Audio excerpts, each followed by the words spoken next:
சமாதான ஊழியங்கள் வழங்கும் இது உங்கள் அற்புதத்தின் நேரம். Time of miracles.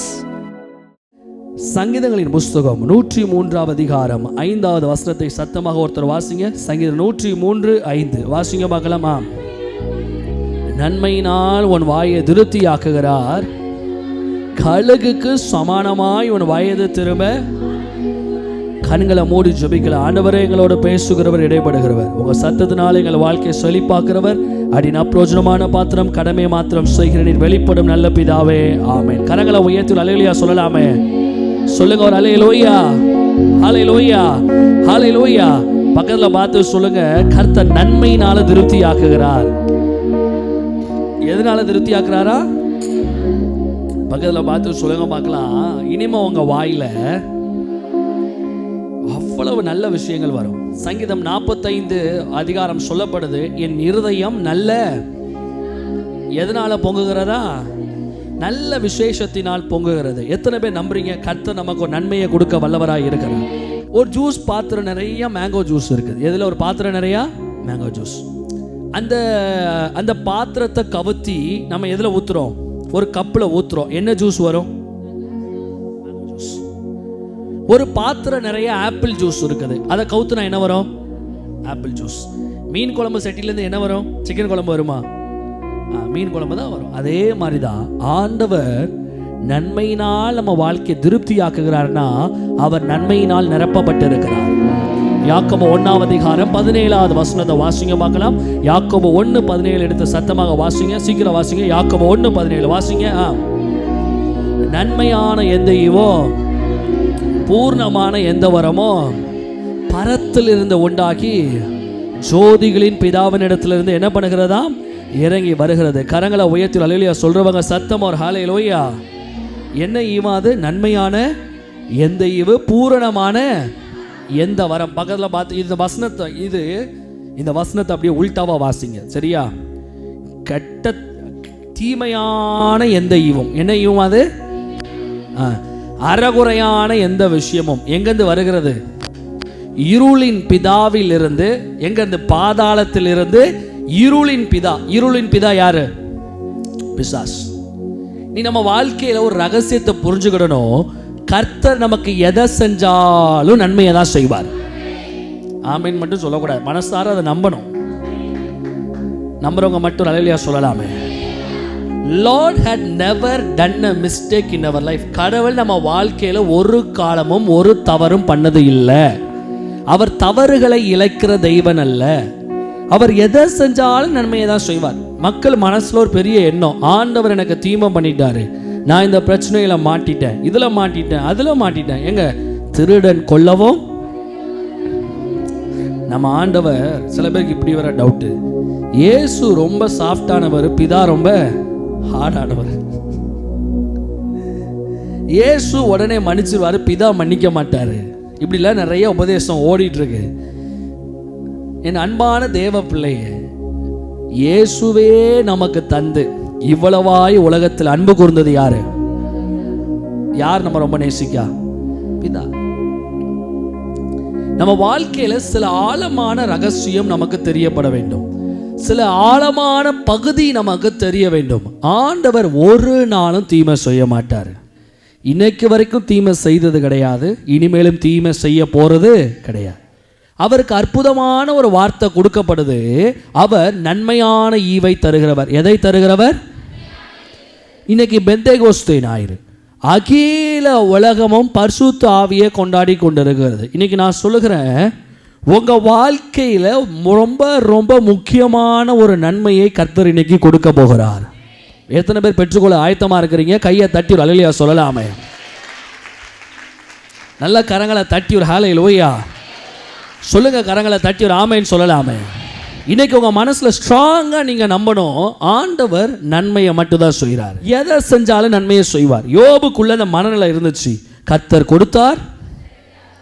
இன்னைக்கு நம்ம லைஃப்ல பல விஷயங்களை குறித்து நம்ம யோசித்து கொண்டு இருக்கிறோம்.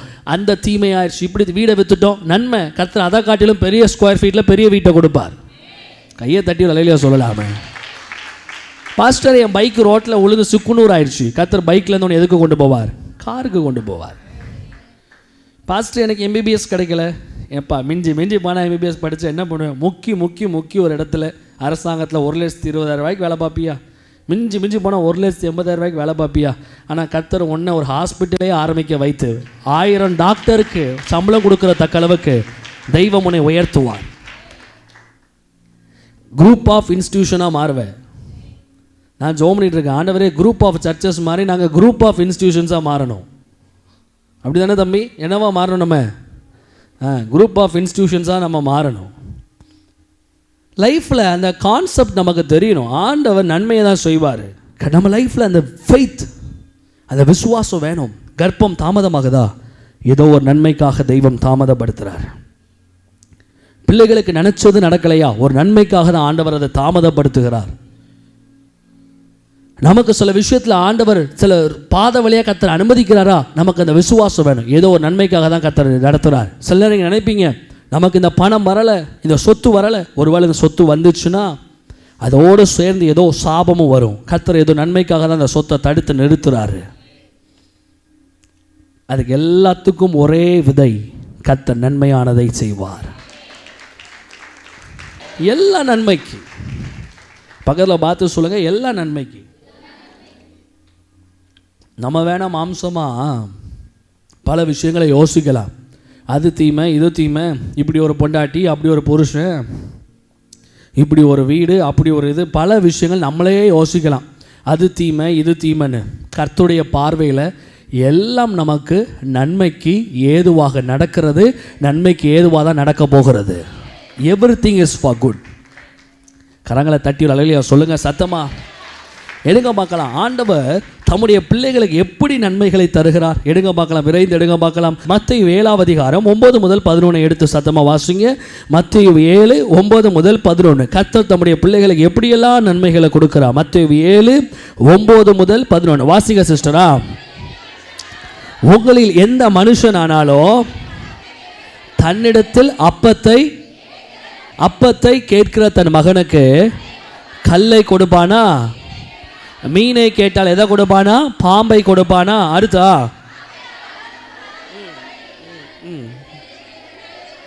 பிள்ளைகளுக்கு நல்ல ஈவுகளை கொடுக்க அறிந்திருக்கும் பொழுது பரலோகத்தில் இருக்கிற உங்கள் பிதா தமிழத்தில் வேண்டிக் கொள்கிறவர்களுக்கு எதை கொடுப்பது நிச்சயம் அல்லவா? நீ கேட்டதை கொடுக்கணும்னு அவசியம் கிடையாது. ஆனால் நீ ஒரு விஷயத்துக்காக ஜெபம் பண்ற இல்லை, அதில் ஒரு நன்மையை உனக்கு கொடுப்பது அதிக நிச்சயம் அல்லவா? அல்லேலூயா. இந்த வசனத்தை திரும்ப லூக்கா புஸ்தகம், சீக்கிரம் லூக்கா புஸ்தகம் 11ஆம் அதிகாரம் 10 முதல் 13 வாசிங்க. லூக்கா 11 10 முதல் 11 வாசிங்க. லூக்கா 11 10 முதல் 11. கேட்கிற எவனும் பெற்றுக்கொள்கிறான், தேடுகிற எவனும் கண்டடைகிறான், தட்டுகிறவனுக்கு திறக்கப்படும். வாசிங்க, நல்ல சத்தமா வாசிங்க. உங்களில் தகப்பனாய் இருக்கிற ஒருவனிடத்தில் மகன் அப்பத்தை கேட்டால் அவனுக்கு கல்லை கொடுப்பானா? மீனை கேட்டால் எதை கொடுப்பானா? பாம்பை கொடுப்பானா? அடுத்தா முட்டையை கேட்டால் அவனுக்கு எதை கொடுப்பானா? தேளை கொடுப்பானா? வாசிங்க. பொல்லாதவர்களாகிய நீங்கள் உங்கள் பிள்ளைகளுக்கு நல்ல ஈவுகளை கொடுக்க அறிந்திருக்கும் போது பரமபிதா தம்மிடத்தில் வேண்டிக் கொள்கிறவர்களுக்கு நீங்கள் கேட்குறதெல்லாம் முட்டை, மீன், நீ கேட்டுக்கொண்டிருப்பது கடைசி வரைக்கும் உன்னை பொறுத்த மட்டும் நன்மைனா புருஷன், பொண்டாட்டி, வீடு, காரு, பைக்கு. நான் கேட்குறேன், நீ மட்டுமா பிள்ளை பக்க? இதெல்லாம் சாதனையாக பேசுகிறாங்க. கர்த்தருக்கு ஸ்தோத்திரம், கர்த்தருடைய நாம மகிமைப்படுவதாக. நான் அந்தபடியாய் வந்தேன், என் பிள்ளைக்காய் ஜெபித்தேன், கர்த்தர் ஒரு அற்புதமான மாப்பிள்ளையை கொடுத்தாரு. அவன் பிள்ளைக்கு மட்டுமா மாப்பிள்ளையை கொடுக்காரு? இதெல்லாம் உலகத்தில் சாதனையாக பார்க்காதீங்க. நான் சொல்லுகிறேன்ல, இவையெல்லாம் போகிற பாதையில் நீரூற்று. ஆகாக்கு கர்த்தர் ஒரு நீரூற்றை கொடுத்துட்டு அதே இடத்துல அவளை உட்கார வைக்கல, எழும்பி நடக்க வைத்தார். இந்த பணம், வேலை வாய்ப்பு, தொழில், இதெல்லாம் நீரூற்று. போகிற வழியில் நம்ம தாகத்தை தீர்க்கிற நீரூற்று, நம்முடைய தாகத்தை தீர்க்கிற நீரூற்று. இவைகள் எல்லாம் நம்முடைய தர்ஸ்ட்டை தீர்க்கிற நீரூற்று, உலக தேவைகளை சந்திக்கிற நீரூற்று. பிஸ்னஸ் ஆசீர்வாதம், படிப்பு, உலகத்தில் ஒரு நீரூற்று தாங்க. ஆனால் மெய்யான நன்மை பரிசுத்த ஆவியை பெற்றுக்கொள்வது. கரங்களை தட்டி அலையிலையா சொல்கிறவங்க நல்ல கையை தட்டி அலையிலையா சொல்லலாமே. பக்கத்தில் பார்த்து கேளுங்க பார்க்கலாம். எப்போ பார்த்தாலும் சோத்தை கேட்குறது. எதை கேட்குறது? சோத்தை கேட்டு அலையிறது. அதான் அப்போ தமிழ்நாட்டில் பொறுத்த மட்டும் எத்தனை 40 வெரைட்டிஸாக சிக்கனு, மட்டனு, மீன், பாம்பு, பள்ளி, தேள் என்னத்தை போட்டாலும் கடைசி கவுண்டரில் தயிர் சாதம் இருக்கும். ஏன்னா எதுலேயுமே திருப்தி அடைய மாட்டான். இவனுக்கு கடைசியில் என்ன வேணும்? தயிர் சாதம் இல்லை, சோறு வேணும். அதை தாண்டி போனீங்கன்னா அந்த 980 ரூபாய்க்கு ஆட்டுக்கறி ஃப்ரண்ட்டில் வச்சுருப்பான். அதில் கிடைக்காத திருப்தி இந்த ஊறுகாவை நக்குன உடனே வரும் பாருங்க. அப்படி நக்குன உடனே அவனுக்கு முகம் அப்படியே, அது ரத்தம், பிளட், ஜீன். இதை தானே கிறிஸ்தவ வாழ்க்கையிலையும் நம்ம செய்து கொண்டு இருக்கிறோம். அங்குள்ள ரத்தம் இங்கேயும் வேலை செய்யுது. சகல நன்மைகளை தீர்மானிப்பது பரிசுத்த ஆவியானவர். சகல நன்மைகளுக்கு ஊற்றாயிருப்பது பரிசுத்த ஆவியானவர். ஒவ்வொரு சீசன்லையும் கர்த்தர் ஒவ்வொரு காரியத்தை பரிசுத்த ஆவியானவர் தான் சொல்லி சொல்லி தராரு. எனக்கு மட்டும் உங்களை மட்டும் பார்த்தா வித்தியாசமாக இருக்குது. எப்போ பார்த்தாலும் அதான் சோறு சோறு சோறு. இந்த சோத்து கூட்டம் என்ன பண்ணுன்னா, எப்போ பார்த்தா இஸ்ரவேல் ஜனங்களுக்கு, நான் இஸ்ரவேல் ஜனங்கள்னு பேர் வச்சதே கிடையாது. சாப்பாட்டு ராமன்கள். இஸ்ரவேல் ஜனங்கள் யார்? சாப்பாட்டு ராமன்கள். மோசேட்ட எதுக்கு சண்டைக்கு போனாங்க? நீங்கள் முதல்ல இந்த விஷயத்தில் சரியாகலைன்னா அடுத்த கட்டம் நீங்கள் வேறு மாதிரி போவீங்க. இஸ்ரவேல் ஜனங்கள் மோசேட்ட சண்டை போட்டதுக்கு என்ன காரணம்? வாயை திறந்து சொல்லுங்க. இஸ்ரவேல் ஜனங்கள் மோசே மேலேயும் ஆரோன் மேலேயும் கல்லை தூக்கி போடுறதுக்கு என்ன காரணம்? வாயை தரங்க. நாங்கள் எகிப்தில் இருந்தால் என்ன கிடச்சிருக்கோம்? எங்களுக்கு கொமட்டிக்காய் கிடச்சிருக்கோம். நாங்கள் அந்த சர்ச்சில் இருந்திருந்தோம்னா சர்ச்சு முடியும் போதே சாப்பாடு போட்டிருப்பாங்க. இங்கே பாருங்கள், உங்கள் பின்னாடி வந்து நாங்கள் உட்காந்து எங்களுக்கு சாம்பாரும் கிடைக்க மாட்டேங்கி, தயிரும் கிடைக்க மாட்டேங்கி, மோரும் கிடைக்க மாட்டேங்கி. அட சோத்து கூட்டமே, இவைகளை காட்டிலும் அப்பத்தை கர்த்தர் உங்களுக்கு கொடுத்து கொண்டு இருக்கிறார்.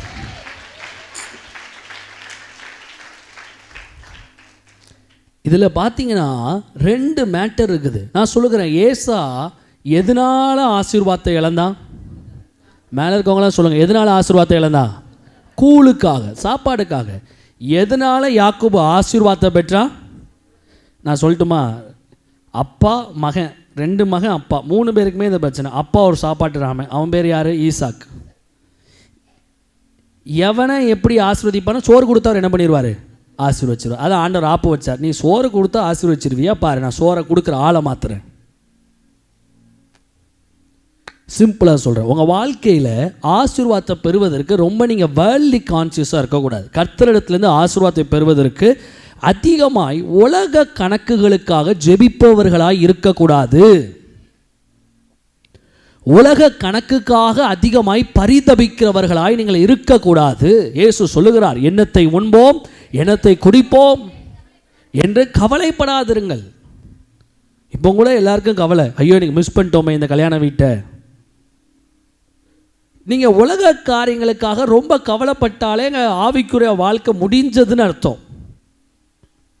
விதைகள் விதைக்கப்படுகிறது. சில விதைகள் நல்ல நிலத்தில் விழுகிறது, சில விதைகள் முள்ளுள்ள இடத்தில் விழுகிறது, சில விதைகள் கற்பாறையில் விழுது.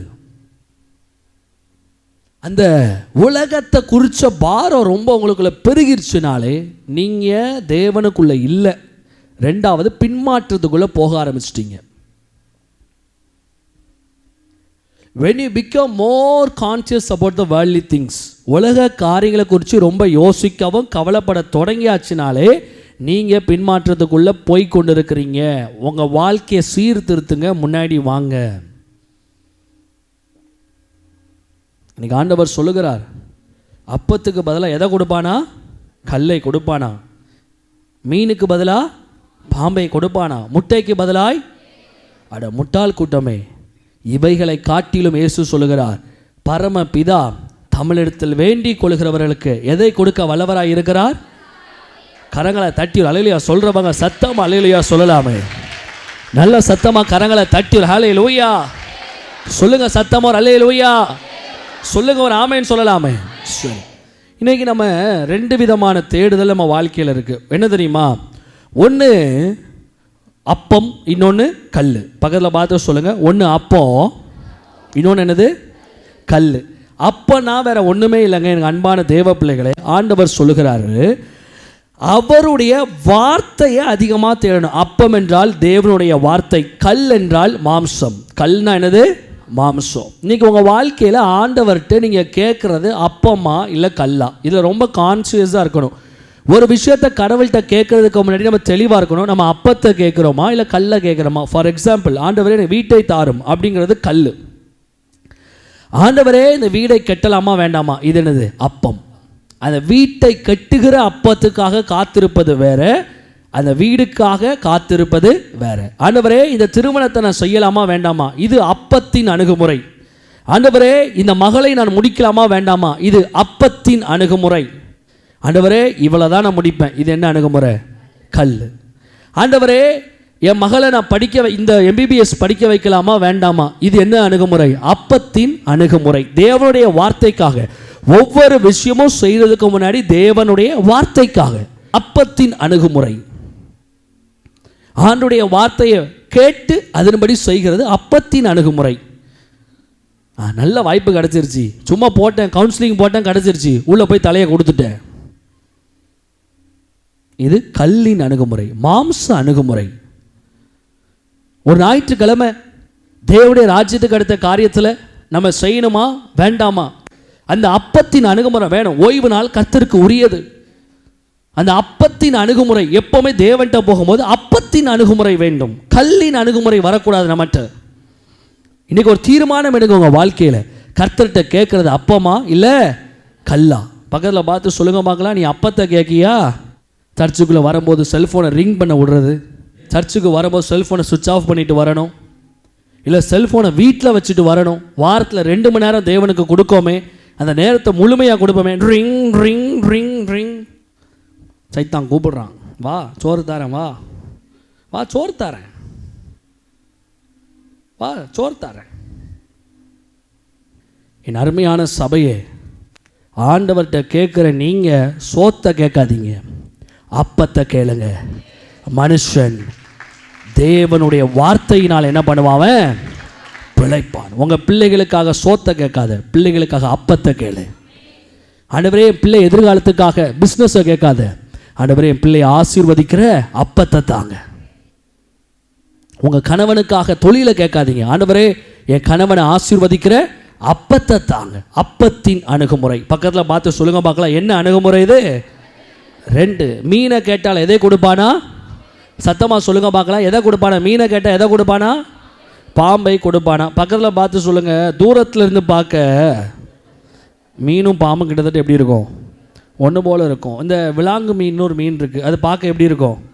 பாம்பு மாதிரியே இருக்கும். எனக்கு அன்பான தேவ பிள்ளையே, இன்றைக்கி உங்கள் வாழ்க்கையில் மீன்னா ரட்சிப்பு. பக்கத்தில் பார்த்து சொல்லுங்கள், மீன்னா என்னது? ரட்சிப்பு. நீங்கள் ஆண்டுகிட்ட ரட்சிப்பை கேட்கீங்களா, இல்லை பாம்பு என்றால் பாவம் உலக வாழ்க்கை இதை கேட்கீங்களா? பக்கத்தில் பார்த்து கேளுங்க பார்க்கலாம், ரட்சிப்பை கேட்கியா இல்லைன்னு எதை கேட்க? உலக வாழ்க்கையை கேட்கியா? பாம்பா மீனா? பக்கத்தில் பார்த்து கேளுங்க, நீ பாம்பா மீனாயா? பார்க்க மீன், விலாங்கு மீன் மாதிரி மூஞ்ச பார்க்க எப்படி இருக்குது? மீன் மாதிரி இருக்குது, பின்னாடி வாழை பார்த்தா பாம்பாக இருக்குது. சர்ச்சில் ஞாயிற்றுக்கிழமை பார்த்தா ஒரே ரட்சிப்பு தான், ஆண்டவரே அப்படின்னு நிற்கிறது. அடுத்து ஒரு வாரம் உலகத்துக்குள்ளே போகும்போது ஃபுல்லாக உலகம். எது எல்லாம் பாவம் செய்ய முடியுமோ உச்சக்கட்ட பாவம் செய்கிறது, எதெல்லாம் தேவனுக்கு பிரியமில்லாததோ அதை 100% செய்கிறது. தேவனுக்கு பிரியமில்லாத தொழில், தேவனுக்கு பிரியமில்லாத உறவு, தேவனுக்கு பிரியமில்லாத வருமானம். ஒரு சகோதரர் ரட்சிக்கப்பட்டார், அவர் டீ கடையில் மாஸ்டராக இருக்கார். ரட்சிக்கப்பட்ட உடனே அவர் எடுத்த ஒரு முடிவு, இனிமேல் என் டீ கடையில் எதை நான் விற்க மாட்டேன்? சிகரெட் நான் விற்க மாட்டேன். இங்கே உண்மையாக ரட்சிப்பு வந்துச்சுன்னா சகைவு மாதிரி வாழ்க்கையில் என்ன வரும்? மாற்றம் வரும்.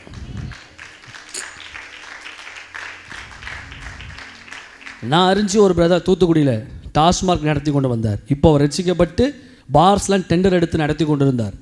இன்றைக்கி அவர் ரட்சிக்கப்பட்டு எல்லா பார்ஸையும் சரண்டர் பண்ணியிருக்கார்.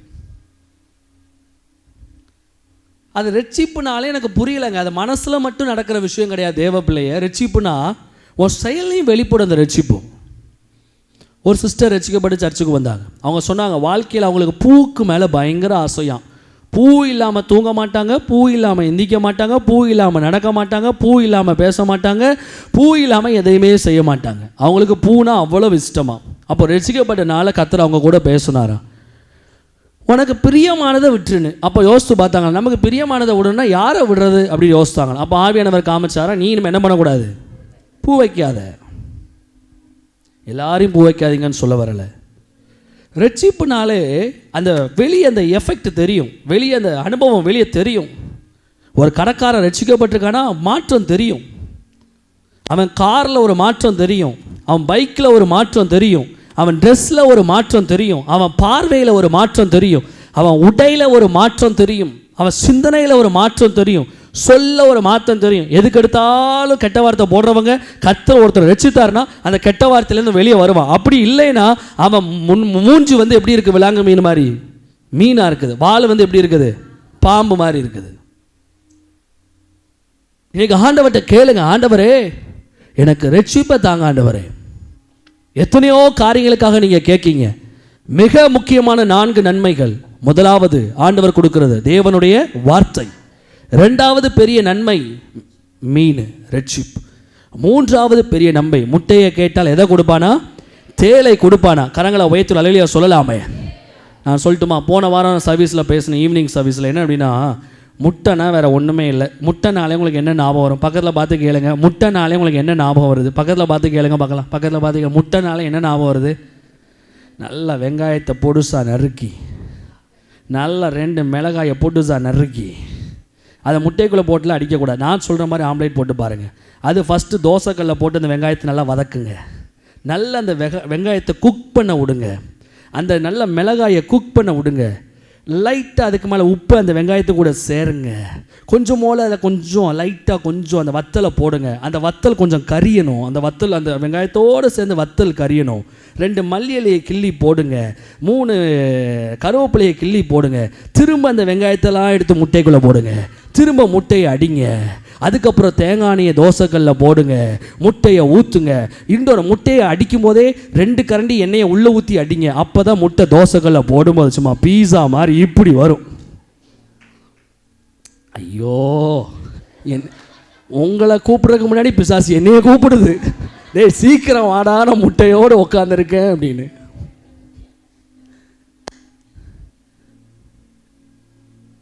முட்டையை தின்னு முட்டைனாலே நமக்கு வர்றதெல்லாம் என்னது, ஆம்லேட் தான். ஆனால் அந்த முட்டைக்குள்ளே இன்னொரு சக்தி இருக்குது, கோழி குஞ்சு. ஒரு கிரியேச்சர் உள்ள ஒன்று இருக்குது. ஒவ்வொரு தடையும் முட்டையை திங்கும் போது நீங்கள் யோசிக்கணும், ஏதோ ஒரு பெருக்கத்தை நம்ம என்ன பண்ணியிருக்கோம், நிறுத்தி தின்னுட்ருக்கோம். ஆம்லேட் தின்ன கொடுத்துக்கு என்ன நான் வரப்போகுது. இன்றைக்கி இப்போ கூட அந்த முட்டைன்னு உடனே எல்லோரும் யோசனை, ரைட் இன்றைக்கி மதியம் ஒரு மட்டன் குழம்பு வைக்கிறோம், நச்சுன்னு ஒரு ஆம்லேட்டை போடுறோம், சாப்பிட்றோம், நல்லா தூங்குகிறோம். நான் அன்றைக்கி ஒரு கடைக்கு போயிருந்தேன். ஒரு குட்டி பிள்ளை வந்து பிளாஸ்டிக் உண்டியல் வாங்குச்சு. அந்த பிள்ளை ரொம்ப அழகாக தேடி வாங்குச்சு. நிறைய உண்டியலை பார்த்துக்கிட்டே இருந்துச்சு, தேடுறதை பார்த்துக்கிட்டே இருந்தேன். அவள் கடைசியில் சில உண்டியெல்லாம் ரொம்ப எலக்ட்ரானிக் உண்டியல். அது எப்படின்னா அந்த அந்த அந்த ஓப்பன் அப்படின்னு சொன்னோன்னே இந்த உண்டியல் ஓப்பன் ஆகும். அதுக்கு பேட்ரி போடுற உண்டியல். இன்னும் பழைய காலத்து உண்டியல், ஒரு நாய்க்குட்டி இருக்கும் தெரியுமா, ஒரு ரூபா காயினை வச்சு நாய் வந்து என்ன பண்ணோம், எடுத்துகிட்டு போயிடும். உடனே அந்த பிள்ளை அந்த எந்த உண்டியலும் எடுக்காமல் சாதாரண அந்த 5 ரூபா பிளாஸ்டிக் உண்டியலை அந்த பிள்ளை எடுத்துக்கிடுச்சு. நான் கேட்டேன், இதை வச்சு என்ன பண்ணுவேன் பாப்பா அப்படின்னு. எங்கள் அப்பா டெய்லி காசு கொடுப்பாங்க, நான் டெய்லி அதை சேர்த்து வச்சு எங்கள் அப்பாவுக்கு கொடுப்பேன். அவர் கிறிஸ்தவ பிள்ளை மாதிரி தெரில, ஏதோ ஒரு சாதாரண ஒரு ஏதோ மற்ற மார்க்கத்தை சார்ந்த ஒரு குடும்பம். அப்போது அவங்க அப்பா வந்து இறங்கின காரை பார்த்தேன். அந்த காரு ஆடி. ஆனால் பிள்ளைக்கு வந்து உண்டியல் 5 ரூபாய்க்கு உண்டியல் வாங்கி கொடுத்து பிள்ளையை கூப்பிட்டு போகிறார். ஸ்கூல் பேக் வாங்கும்போது அதோடு சேர்த்து 5 ரூபா பாக்ஸும் வாங்கி கொடுத்து டெய்லி இதில் போட சொல்கிறேன் அப்படின்னு. ஏன்னா பிள்ளைய அவர் சொல்கிறாரு, சேமிப்பு இல்லாமல் பிள்ளைங்க வளர்ந்துச்சுன்னா ஊதாரியாக வளரும். ஆடியில் வந்தவன். இங்கே நம்ம சபை விசுவாசிகள் சைக்கிளில் வந்தாலும் கூட இந்தா 50 ரூபா வச்சுக்கோ. ஏன்னா நீங்கள் எப்படி ட்ரெயின் பண்ணுறீங்களோ அந்த மாதிரி தான் எல்லாம் மாறும். போன வாரம் பாஸ்டர் ஆல் நம்ம சும்மா சொல்லிட்டு போனார், சர்ச்சை பியூட்டிஃபுல்லாக ட்ரெயின் பண்ணி வச்சுருக்கிறேன். சரியான அமைப்பு, சரியான ஆவி, சரியான உபதேசம், சரியான கட்டமைப்பு, சரியான பரிமாணம். Training the church. விசுவாசிகளை என்றைக்குமே நான் குறை சொல்லவே மாட்டேன். நம்ம ஒழுங்காக ஊதுனோம்னா அது ஒழுங்காக இருக்கும். அன்பான தேவ பிள்ளைகளே, உங்கள் பிள்ளைகளை தேவனுக்கு அடுத்த காரியங்களில் பிள்ளைங்களை ட்ரெயின் பண்ணுங்கள். Train your children. ஏன் நம்ம பிள்ளைங்களை சண்டே சர்ச்சு கூட்டு வரோம்னா அந்த பிள்ளைங்களுக்கு மைண்ட் ட்ரெயின் ஆகணும், டியூன் ஆகணும். சர்ச்சுக்குள்ளே வந்து 2 மணி நேரம் உட்காரணும், ஆண்டோடைய வார்த்தையை கேட்கணும். எங்கள் அன்பான தேவ ஜனமே, அந்த முட்டை நாளை பெருக்கம் இன்றைக்கி ஆண்டவர் சொல்லுகிறார், உங்கள் வாழ்க்கையில் மிக முக்கியமான நன்மை கர்த்தர் பெருக்கத்தை கொடுக்க வல்லவராயிருக்கிறார். என்ன பெருக்கம்னா தலைமுறைகளின் பெருக்கம். என்ன பெருக்கம்? தலைமுறைகளின் பெருக்கம். எனக்கு அன்பான தேவஜனமே, உலகத்திலே மிக அதிசயமான ஒரு பெருக்கம் என்ன தெரியுமா? முட்டை. ஒரு முட்டை விழுமாம், அந்த முட்டை எது கீழே இருக்குமாம்?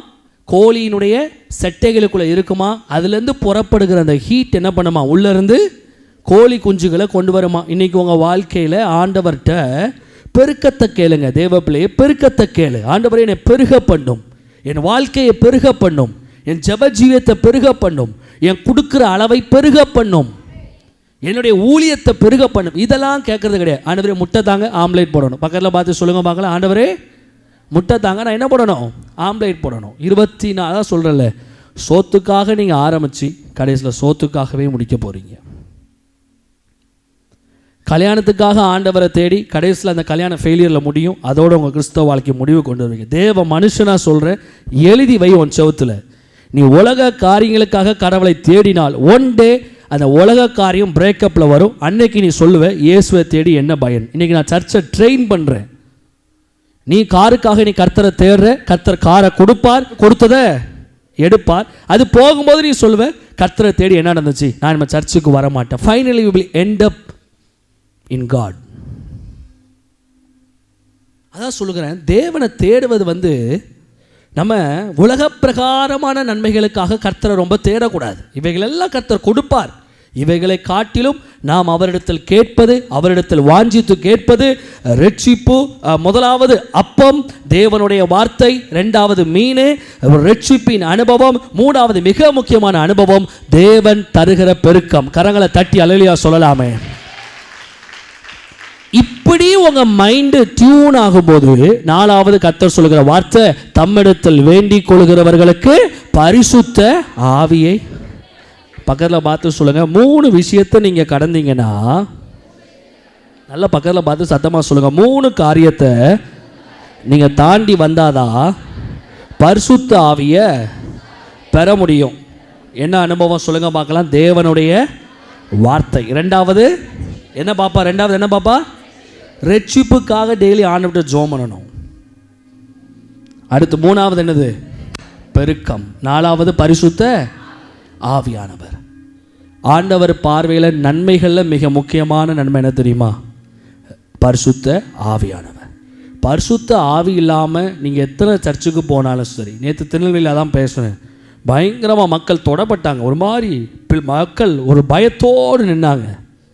நான் சொன்னேன், இனி எத்தனை சபைக்கும் போகலாம், எத்தனை ஊழியக்காரங்களை பார்க்க போகலாம், பல மணி நேரம் ஜெபிக்கலாம், ஒருவன் ஜலத்தினாலும் எங்கே போக மாட்டேன், வாய்ப்பே கிடையாது. இன்றைக்கி ஆண்டவர் வருகை வந்துச்சுன்னா உங்கள் பிள்ளை கைவிடப்படுவாள். எத்தனை பேர் உங்கள் பிள்ளைங்கிட்ட இன்றைக்கி பேசியிருக்கீங்க பரிசுத்த ஆவியை பற்றி? ஆனால் கடந்த 2 மாதம் 10th மார்க்கை பற்றி பேசியிருக்கீங்க, 12th மார்க்கை பற்றி பேசியிருக்கீங்க. உங்கள் ஹஸ்பண்டை பேசியிருக்கீங்களா பரிசுத்த ஆவியை பற்றி? சுகர் மாத்திரைலாம் எடுத்து கொடுக்கீங்க. சொல்லணும், ஐயா சுகர் மாத்திரை போட்டால் மிஞ்சி போனால் 10 வருஷம் வாழ்வீர், செத்ததுக்கப்புறம் எங்கே போவீர், சீக்கிரம் பரிசுத்த ஆவி பெற்றுக்கோரும். செத்ததுக்கப்புறம் நமக்கு ஒரு வாழ்க்கை இருக்குது அப்படிங்கிறதே கிறிஸ்தவ சபைகளும் ஜனங்களும் மறந்து போயிடுறாங்க. இன்றைக்கி செத்த எங்கே போவோம் அப்படிங்கிற ஒரு பயம் இல்லாமல் நெஞ்சு நிமித்திக்கிட்டு சபைகள் வாழுது. இஃப் யூ டை டுடே, இன்றைக்கி எப்படி சாவன்னு தெரியாது, எனக்கு எங்கே சாவன்னு தெரியாது, யார் மூலமாக சாக போகிறோன்னு தெரியாது, ஆனால் சாவு நிச்சயம். நானும் சாக போகிறேன், நீங்களும் சாக போகிறீர்கள், எல்லாரும் சாக போகிறோம். Whether we have speaked about things to our children. நம்ம பிள்ளைங்களை பற்றி பேசியிருக்கியா? உன் புருஷன் இதை பற்றி பேசுறியா?